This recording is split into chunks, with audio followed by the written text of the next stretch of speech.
पाचन तंत्र के बारे में हम पढ़ रहे थे और पाचन तंत्र में हमने डायग्राम बना लिया था और आमाशय के बारे में पढ़ रहे थे। डाइजेशन इन स्टमक कि आमाशय में पाचन किस प्रकार से होता है। पाचन हुआ नहीं था, केवल आमाशय में मैंने आपको बताया था कि जैसे ही भोजन आमाशय में पहुंचता है, हमारे आमाशय में पाई जाती हैं अम्लजन कोशिकाएं, ऑक्जेंटिक सेल्स। अम्लजन कोशिकाओं से HCl अम्ल निकलता है जो कि भोजन को अम्लीय माध्यम प्रदान करता है। HCl अम्ल की यदि कमी हो जाती है तो उसको हाइपो एसिडिटी कहते हैं, अधिकता हो जाती है तो उसको हाइपर एसिडिटी कहा जाता है। HCl अम्ल क्या काम करता है? भोजन को एसिडिक मीडियम प्रोवाइड कराता है, अम्लीय माध्यम देता है। हमारे आमाशय में कुछ गैस्ट्रिक ग्लैंड्स पाई जाती हैं, जठर ग्रंथियां पाई जाती हैं और गैस्ट्रिक ग्लैंड से निकलता है गैस्ट्रिक जूस, जठर रस। और गैस्ट्रिक जूस की जो प्रकृति होती है, नेचर होता है, वो एसिडिक होता है। जठर रस की पीएच जो होती है वो होती है 1.5 से 3.5 तक होती है और HCl की पीएच होती है 0.9 से 1.5। लास्ट में हमने HCl वाला मैटर पढ़ा था। तो HCl की पीएच की यदि हम बात करें तो HCl की पीएच होती है 0.9 से 1.5। आमाशय में एक मैंने बताई थी म्यूकस सेल्स पाई जाती है, जिससे म्यूकस निकलता है जो कि HCl एसिड से हमारे आमाशय की दीवार की सुरक्षा करता है। तो सेकंड नंबर पर जो जहां छोड़ा था वहां पर पाई जाती है म्यूकस सेल्स और म्यूकस सेल से म्यूकस का स्राव होता है। और म्यूकस क्या काम करता है? ये HCl अम्ल से आमाशय की सुरक्षा करता है। स्टमक की जो बॉल होती है उसकी सुरक्षा करता है। जब कई बार धूम्रपान ज्यादा करते हैं, स्पाइसी फूड ज्यादा लेते हैं, मेंटली टेंशन लेते हैं, तो हमारी जो अंदर श्लेष्मा झिल्ली है, म्यूकस मेम्ब्रेन है, उसमें छोटे छोटे छिद्र हो जाते हैं जिसको हम कहते हैं पेट में छाले हो जाते हैं, अल्सर बोलते हैं उसको। ठीक है। आमाशय में पाई जाती हैं जठर ग्रंथियां, गैस्ट्रिक ग्लैंड्स कहते हैं इनको। और जठर ग्रंथियों का जो कार्य होता है, फंक्शन होता है, वो होता है जठर रस का स्त्राव करना, सीक्रेशन ऑफ गैस्ट्रिक जूस। जठर रस जो होता है वो जठर रस की प्रकृति के बारे में यदि हम बात करें,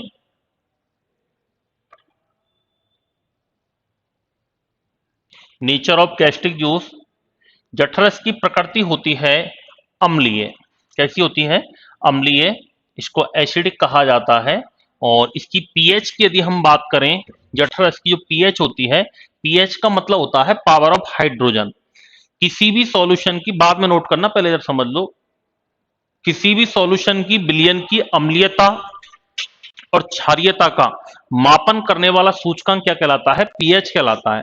7 से नीचे होता है तो उसको एसिडिक कहते हैं, 7 से ऊपर होता है तो उसको एल्कलाइन कहते हैं और 7 पर होता है तो उसको न्यूट्रल कहते हैं। जैसे आपको ब्लड की पीएच निकालनी है तो ब्लड की पीएच 7.4 होती है, तो इसका मतलब वो कैसा होता है? हल्का सा क्षारीय होता है, एल्कलाइन होता है। नींबू के रस की पीएच निकालनी है तो नींबू का रस कैसा होता है? एसिडिक होता है, तो उसकी पीएच 3 के आसपास होती है। 7 से कम होता है उसको अम्लीय एसिडिक कहते हैं, 7 से ऊपर होता है उसको क्षारीय एल्कलाइन कहते हैं और 7 होता है उसको न्यूट्रल या उदासीन कहते हैं। इसकी प्रकृति अम्लीय होती है। पीएच की बात करें तो इसकी पीएच होती है 1.5 से 3.5 तक होती है। जठर ग्रंथियों से, या हम ये कह सकते हैं कि जठर रस में एंजाइम्स पाए जाते हैं। और कौन कौन से एंजाइम पाए जाते हैं? इन एंजाइमों के द्वारा ही भोजन का पाचन जो होता है, डाइजेशन होता है, वो मोस्टली कहां हो जाता है? स्टमक में होता है। कौन कौन से एंजाइम होते हैं? एक तो होता है पेप्सिन एंजाइम। पेप्सिन एंजाइम के द्वारा आमाशय में प्रोटीन का पाचन होता है। इसका पाचन होता है प्रोटीन का। सबसे पहले हमारी बॉडी में कार्बोहाइड्रेट का डाइजेशन होता है और कहां होता है? मैंने आपको बता दिया है, बकल कैविटी में होता है, मुख गुहा में होता है। उसके बाद प्रोटीन का पाचन होता है कौन से एंजाइम के द्वारा? पेप्सिन एंजाइम के द्वारा। दूसरा एक एंजाइम होता है जिसका नाम है लाइपेज एंजाइम। क्या नाम है? लाइपेज। और लाइपेज एंजाइम के द्वारा वसा का पाचन होता है। इसका डाइजेशन होता है वसा का। तीसरा एक एंजाइम होता है जिसका नाम है एमाइलेज एंजाइम और एमाइलेज एंजाइम के द्वारा कार्बोहाइड्रेट्स का पाचन होता है। किसका पाचन होता है? कार्बोहाइड्रेट का। चौथा एक एंजाइम पाया जाता है इसमें जिसका नाम है रेनिन। यहां से प्रश्न कई बार, अब की बार एक दो बार टीचर भर्ती में पूछे गए हैं। प्रश्न आता है कि निम्न में से जठर रस या गैस्ट्रिक रस में पाई जाने वाला एंजाइम नहीं है, कौन सा अग्नाशय रस में पाई जाने वाला एंजाइम है? यानी हमारी बॉडी में पाचन जो होता है, डाइजेशन, वो मुंह से प्रारंभ होता है, इस जगह से प्रारंभ होता है और खत्म होता है छोटी आंत में जाकर के। तीन तरीके के एंजाइम निकलते हैं, मुख में अलग निकलते हैं जो कि लार के द्वारा निकलते हैं, आमाशय में ये अलग निकलते हैं। याद रखना, आमाशय का मतलब हमारा स्टमक, पेट। आमाशय में लगभग 80 से 90% पाचन हो जाता है लेकिन कंप्लीट नहीं होता। क्वेश्चन आए कि भोजन का कंप्लीट पाचन कहां होता है, तो कंप्लीट पाचन होगा स्मॉल इंटेस्टाइन में, छोटी आंत में होगा। स्टार्ट कहां से होता है? मुख गुहा से होता है, बकल कैविटी से होता है। फिर इसके बाद जब हम छोटी आंत में पढ़ेंगे ना, तो वहां पर पैंक्रियास से एंजाइम निकलते हैं, पैंक्रियाटिक जूस में पाए जाते हैं। उन एंजाइमों को अलग से याद रखना है कि छोटी आंत में कौन कौन से एंजाइमों के द्वारा पाचन होता है, आमाशय में कौन कौन से एंजाइमों के द्वारा पाचन होता है, और लार में कौन कौन से एंजाइमों के द्वारा पाचन होता है। सबका अलग अलग याद रखना है।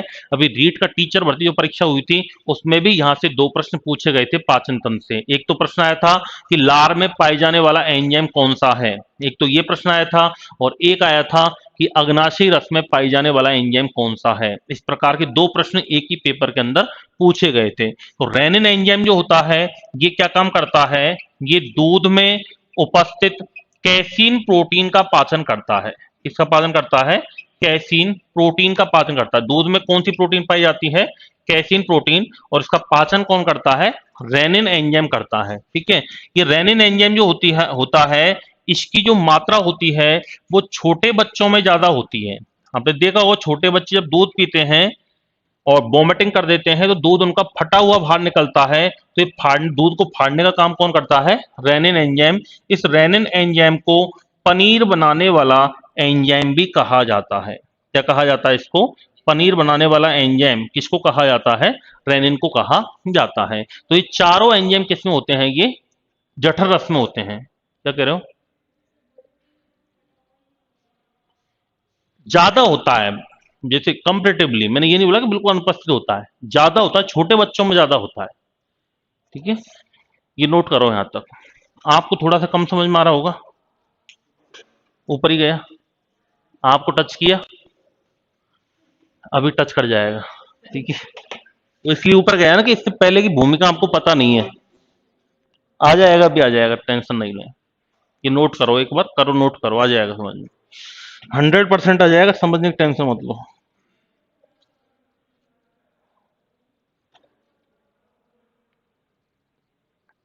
अभी मैं थोड़ा सा रिवाइज कर दूंगा, ठीक है, इसको ओवरव्यू दे दूंगा थोड़ा सा।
देखो, ये हमारा जो टॉपिक चल रहा है वो पाचन तंत्र चल रहा है, डाइजेस्टिव सिस्टम। पहला ही टॉपिक अपने स्टार्ट किया है मानव शरीर का, विज्ञान का पहला ही टॉपिक है, जो नए विद्यार्थियों सुन लो।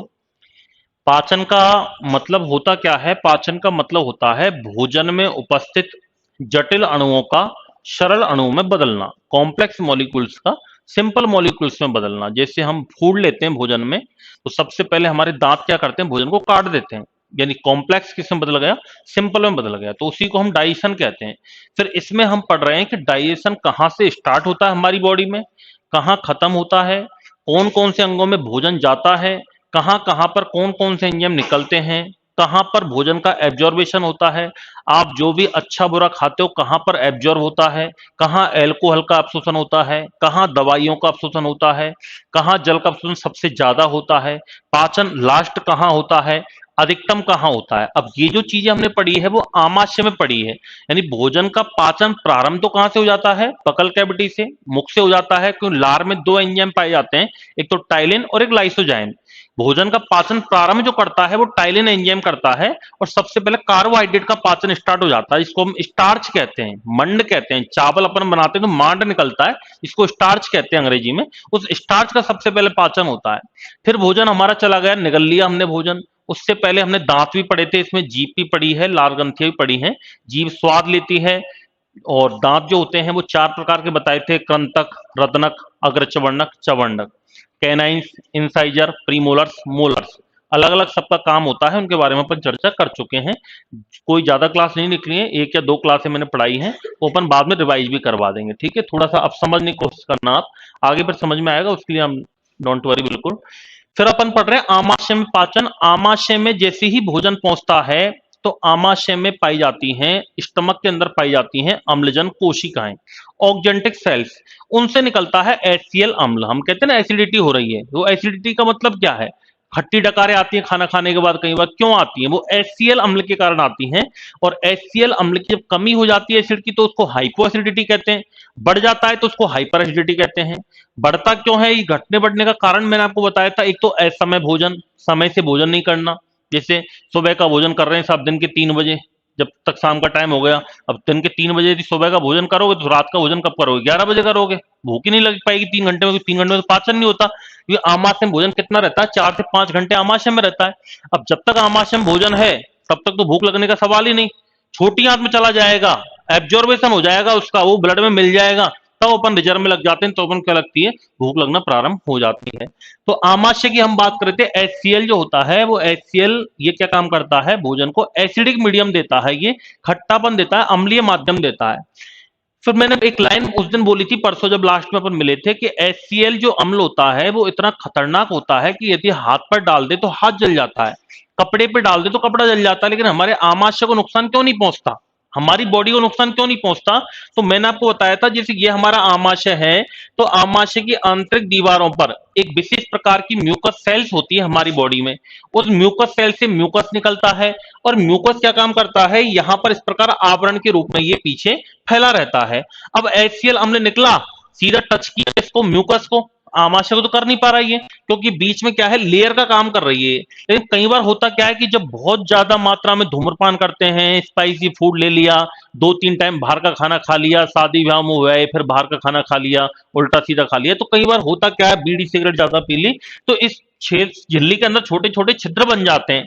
अब छिद्र बनेंगे तो क्या होगा, HCl अम्ल आएगा, छिद्र में निकल करके कहाँ जाएगा, आमाशय की दीवार पर। ये इसको टच करेगा, यहाँ पर छाल जल जाती है त्वचा, आमाशय अंदर से हमारा जल जाता है, छोटे छोटे स्पॉट बन जाते हैं, उसी को हम कहते हैं पेट में छाले बनना, पेट में अल्सर बनना। तो इसका सुरक्षा काम कौन करती है, ये श्लेष्मा का आवरण करता है। इसलिए धूम्रपान कम करना चाहिए, नहीं करना चाहिए, करने को तो कम के नहीं करना चाहिए, धूम्रपान तो कम करें, तो जो कोई ज्यादा करे तो उसको कम कर देना चाहिए, भाई धूम्रपान नहीं करना चाहिए। मानसिक तनाव नहीं लेना चाहिए, अब आजकल कम तो सब में हो गया, मानसिक तनाव नहीं लेना चाहिए, अब लेता तो हर कोई है, पर कम लेना चाहिए, ठीक है, वैसे तो नहीं ले तो ज्यादा बढ़िया है। और मसालेदार भोजन भी नहीं करना चाहिए। अब वो ये कि कम करना चाहिए, मतलब करते तो है ही है, तो उसको ज्यादा कम कर सकते हैं, ठीक है। तो ये फिर उसके बाद फिर बताया अपन ने कि आमाशय में कुछ विशेष प्रकार की ग्लैंड्स होती हैं, ग्रंथियां पाई जाती हैं, उनको जठर ग्रंथियां कहते हैं। इनसे निकलता है जठर रस, जूस निकलता है। उसके अंदर कुछ एंजाइम पाए जाते हैं, उन एंजाइमों के द्वारा भोजन का लगभग 80% मैक्सिमम पाचन कहां हो जाता है, स्टमक में हो जाता है। जैसे एक पेप्सिन एंजाइम पाया जाता है जो किसका पाचन करता है, प्रोटीन का। लाइपेज किसका करता है, एमाइलेज किसका करता है, और एक रेनिन होता है, ये किसका पाचन करता है, दूध में उपस्थित कैसीन प्रोटीन का। इसकी मात्रा छोटे बच्चों में ज्यादा होती है, इसको पनीर बनाने वाला एंजाइम भी कहते हैं। हम जो पानी पीते हैं उसका मुख्यतया जो मेन अब्सॉर्प्शन होगा ना, कंप्लीटली एब्जॉर्बेशन होगा, वो तो बड़ी आंत में होगा। कहां होगा, बड़ी आंत, लार्ज इंटेस्टाइन में होगा। लार्ज इंटेस्टाइन के मैंने 3 पार्ट किए थे डायग्राम के, अभी मैं दोबारा डायग्राम बना दूंगा। एक तो मैंने किया था कोलोन, जिसको हिंदी में कहते हैं बृहदात्र, एक किया था सीकम, जिसको हिंदी में कहते हैं अंदनाल, और तीसरा किया था रेक्टम, जिसको हिंदी में कहते हैं मलाशय। सबसे ज्यादा या मैक्सिमम जल का जो एब्जॉर्बेशन होता है ना, वो बड़ी आंत में होता है, और बड़ी आंत की भाग कोलोन में होता है। कहां पर होता है, कोलोन में होता है। लेकिन अगर प्रश्न आ जाए कि जल का अवशोषण प्रारंभ कहां से होता है, स्टार्टिंग कहां से होती है, तो फिर कहां से होगी, याद रखना, आमाशय से होती है। कहां से होती है, आमाशय से। और एल्कोहल जो लेते हैं, एल्कोहल का अवशोषण भी कहां होता है, आमाशय में होता है। तो यहां पर लगभग 80% भोजन का पाचन हो गया। अब यहां पर भोजन को भोजन नहीं कहते, यहां पर भोजन को क्या कहा जाता है, काइम कहते हैं। प्रश्न बनता है कि आमाशय में भोजन पाचन के पश्चात क्या कहलाता है, तो आंसर क्या होगा, काइम। जैसे अपन ने सबसे पहले मुंह में भोजन लिया, दांतों के द्वारा चबा लिया, लार मिल चुकी थी, उस भोजन को हमने क्या नाम दिया था, बोलस नाम दिया था। क्या नाम दिया था, बोलस। क्वेश्चन आता है, मुख गुहा में भोजन पाचन के पश्चात क्या कहलाता है, बोलस। आमाशय में भोजन पाचन के पश्चात क्या कहलाता है, काइम।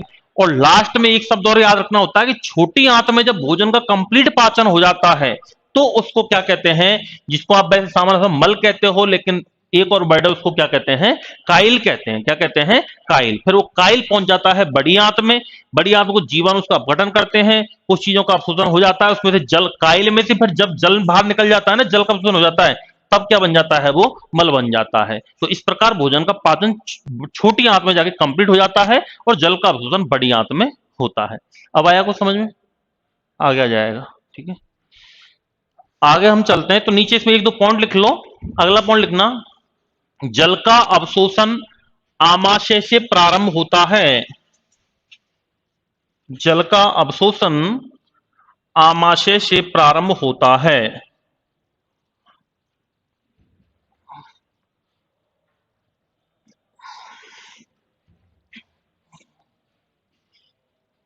दूसरा लिखो, एल्कोहल का अवशोषण, एल्कोहल का अवशोषण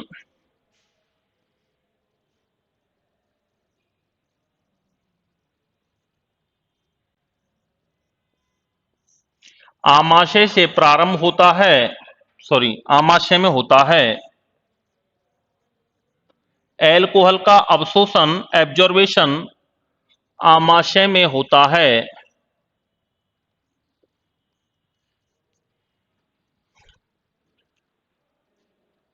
आमाशय में होता है। अगला पॉइंट लिखना, आमाशय में भोजन पाचन के पश्चात, आमाशय में भोजन पाचन के पश्चात कायम कहलाता है।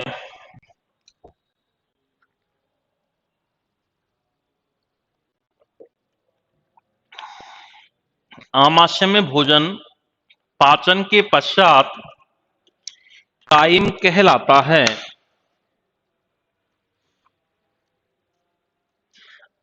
पैराग्राफ चेंज कर लिखना, अब यह कायम पायरोलिक कपाट के माध्यम से, पायरोलिक कपाट के माध्यम से छोटी आंत में पहुंच जाता है, छोटी आंत में पहुंच जाता है।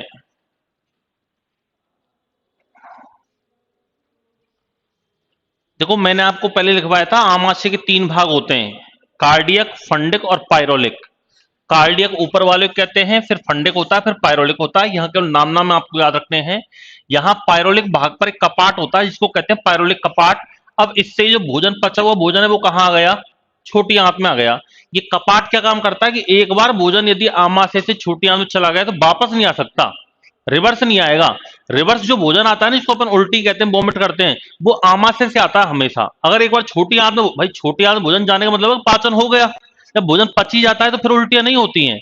उल्टी कब होती है, वोमिट, जब भोजन पचता नहीं है, किसी कारण से उल्टा सीधा खा लेते हैं, एंट्री रिएक्शन हो जाता है, ऐसी चीज खा ली जो पाचन नहीं हो पा रहा, उसका थोड़ा हैवी है, तब जाके हमें उल्टियां होती हैं। तो उल्टियां हमेशा आमाशय से आती हैं, तो रिवर्स नहीं होता, क्योंकि ये कपाट क्या काम करता है, इसको भेजने का काम करता है, वापस नहीं आने देता।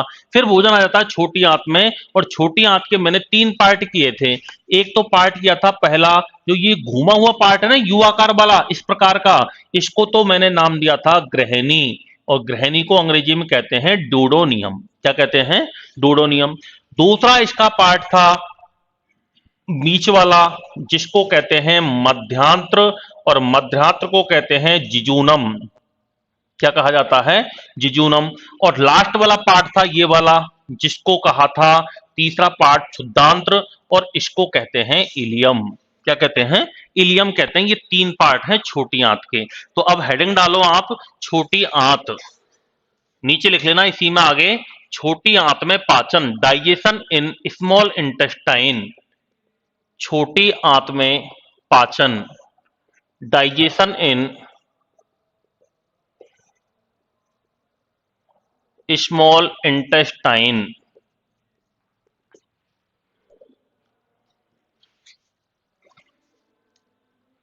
भैया इसका नाम छोटी आंत है, क्यों है इसकी छोटी आंत, तो इसको बड़ी आंत कहते हैं।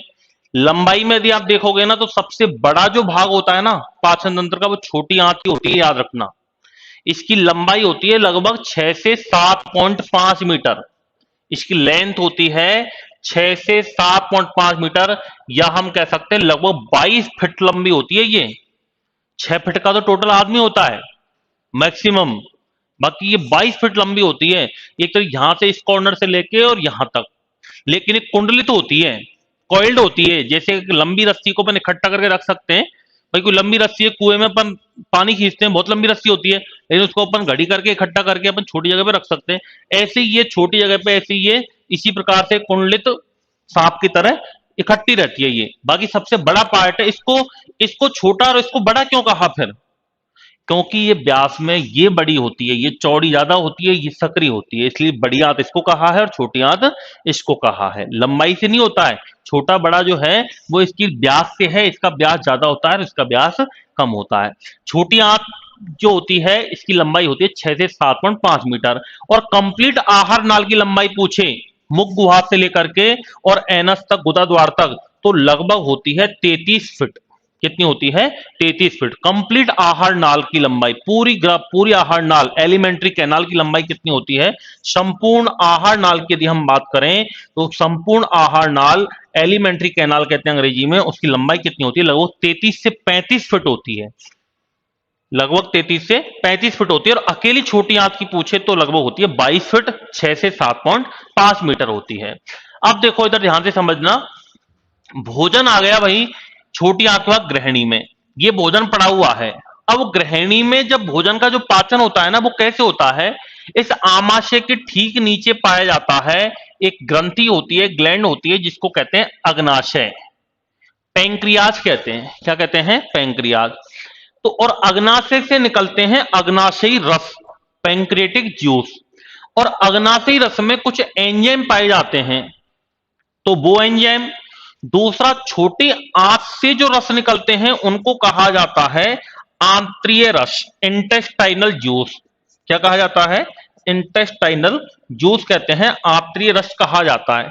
तो इस आंत्रीय रस में मिलकर आंत्रीय रस में पाई जाने वाले और अग्नाशय से निकलता है अग्नाशयी रस, पैंक्रियाटिक जूस, इसमें मिलने वाले जो एंजाइम होते हैं उन सभी के द्वारा कंप्लीटली खत्म, बिल्कुल पूर्णतया जो पाचन होता है वो कौन से भाग में होता है? ग्रहणी में होता है। यानी अंतिम रूप से जो फूड का डाइजेशन होगा वो कहां पर होगा? ग्रहणी में होगा, डोडोनियम में होगा। किस किस से मिलकर होगा? आंत्रीय रस और अग्नाशयी रस में पाई जाने वाले एंजाइमों के द्वारा होता है। कौन कौन से एंजाइमों के द्वारा होता है वो अभी मैं आपको बताऊंगा, लेकिन उससे पहले एक समस्या है इसमें। समस्या क्या है कि अग्नाशयी रस में जो एंजाइम पाए जाते हैं, पैंक्रियाटिक जूस में जो एंजाइम पाए जाते हैं, ये केवल और केवल क्षारीय माध्यम पर क्रिया करते हैं, ये एल्केलाइन मीडियम पर क्रिया करते हैं, एसिडिक मीडियम पर क्रिया नहीं करते हैं। जबकि यहां पर माध्यम कौन सा बना हुआ है? अम्लीय, क्योंकि HCl ने कैसा बना रखा है? अम्लीय। तो इसको HCl, पहले अम्लीय को क्या करवाना पड़ेगा? क्षारीय करवाना पड़ेगा। और अम्लीय को क्षारीय कौन करते हैं? ये मैंने आपको बताया था, यकृत होता है, लीवर, और लीवर बनाता है पित्तरस, जिसको हम बाइल जूस कहते हैं। क्या कहते हैं? बाइल जूस कहा जाता है। और बाइल जूस का निर्माण तो कौन करता है? लीवर करता है। लेकिन बाइल जूस इकट्ठे कहां रहते हैं? पित्ताशय में रहते हैं, इसको गॉल ब्लैडर कहते हैं। क्या कहते हैं? गॉल ब्लैडर या पित्त की थैली कहते हैं। ये पित्ताशय में इकट्ठे रहते हैं, बनाता कौन है? लीवर। ये प्रश्न आता है कि पित्तरस का निर्माण कौन करता है? यकृत करता है। पित्तरस एकत्रित कहां रहते हैं?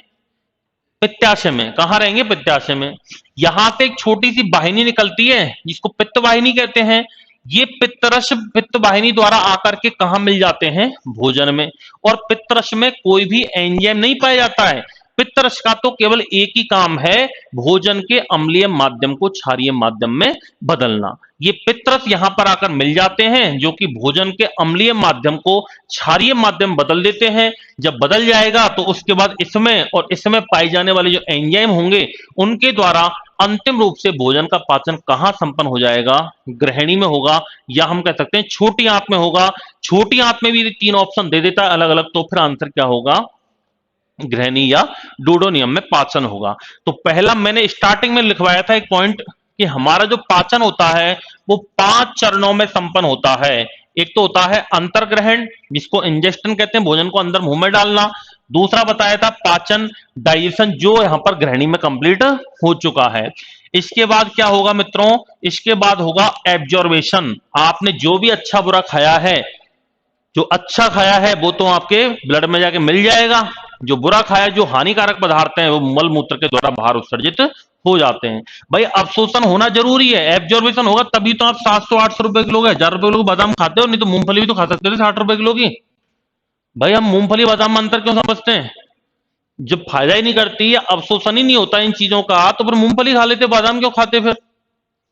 तो एब्जॉर्बेशन हो रहा है तभी तो अपन खा रहे हैं। तो तीसरा पॉइंट फिर क्या होगा? जो लाभदायक पदार्थ हैं वो हमारे कहां मिल जाएंगे? ब्लड में मिल जाएंगे। और ये कैसे होता है? ये जो मध्यांत्र और क्षुद्रांत्र हैं, इनकी आंतरिक सतह पर छोटी छोटी छोटी छोटी इस प्रकार हेयर लाइक स्ट्रक्चर्स पाई जाती हैं। इनको कहा जाता है माइक्रोब्लाई। क्या कहते हैं? माइक्रोब्लाई, या इसको हिंदी में कहते हैं सूक्ष्मांकुर। और सूक्ष्मांकुर क्या काम करते हैं? पचित भोजन में से जो भोजन पच गया, जो फूड हमने ले लिया, उसमें से पोषक पदार्थों को एब्जॉर्ब कर लेते हैं ये, और यहां से फिर ये पोषक पदार्थ हमारे ब्लड में मिल जाते हैं। ब्लड हमारी पूरी बॉडी में सर्कुलेट होता है। इसी कारण से फिर जैसा हम खाते हैं वैसा हमारा शरीर हो जाता है। ज्यादा अच्छा खाओगे तो ज्यादा अच्छा होगा, ज्यादा बुरा खाओगे तो बुरा होगा। अल्कोहल दिन रात दोपहर 4 टाइम पियोगे तो उसी हिसाब से बॉडी बनेगी। और अच्छा खाओगे तो उस हिसाब से होगा। तो ये तीसरा फिर पॉइंट कौन सा हो जाता है? अवशोषण। अब भैया अवशोषण होगा उसके बाद क्या होता है? हमारी बॉडी को एनर्जी मिलती है, जो मैंने बोला कि जैसे अच्छा खाया तो चेहरे पे चमक आएगी, कुछ अच्छा खाया तो और आरबीसी बनेंगी, ब्लड बनेगा, ब्लड दिखेगा थोड़ा सा, बोलते हैं कि नया खून है, दिखता है थोड़ा सा खून, जवान होता है आदमी, तो वो जो खून दिखता है उसका मतलब है कि जो आपने लिया अच्छा बुरा, उससे हमारे शरीर को क्या मिली? एनर्जी मिली। एनर्जी का मिलना क्या कहलाता है? श्वांगीकरण कहलाता है, जिसको एसिमिलेशन कहते हैं। क्या कहते हैं? एसिमिलेशन कहा जाता है। यानी पचित भोजन से शरीर की सेल्स के द्वारा एनर्जी गेन करना क्या कहलाता है? श्वांगीकरण।